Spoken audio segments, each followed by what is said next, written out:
caqabadaha aan la kulmay markii aan bilaabay ganacsigan waxaa kow ka ah horta positionka in aad macnaha ay adag tahay inaad hesho position munaasib ku ah ganacsiga aad doonaysid maadaama inta badan ras magaaladu ay u jaam u yahay aadan helaynin meel ku munaasaba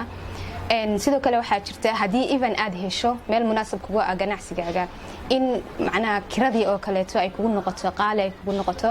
oo ganacsigaagii bilowga ahaa iyo aysan iskeenin kiradii laga qaadayay oo aysan hayn wax isu qalba maadaama wixii wax bilow ay yihiin oo kaleeto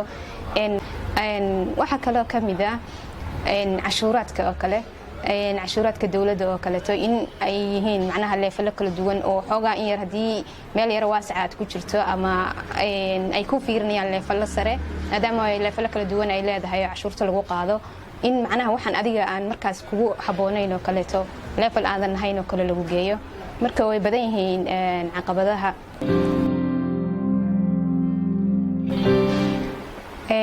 waan isku dheeli tiraa noloshayda gaarka iyo ganacsigayga sababtoo ah ganacsigaygu waxaan muddo ku haminayay oo aan rabay inaan sameeyo marka qofku waxa uu doonayo inuu sameeyana inta badan waqti uma waayo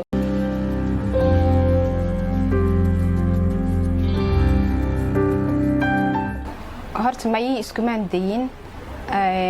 ganacsigayguna waa family support laakiin waxaa jira caqabado ka haysta inta badan haweenka maxay hayday amaahinta fudud iyo bangiyada caqabadaha waxaa ka mid ah inta badan hablaha localka oo kaleeto inaysan helin macnaha dhaqaale ku filan oo ay ku start up gareeyaan ganacsiga markaas ay u baahan yihiin maybe waxaa laga yaabaa in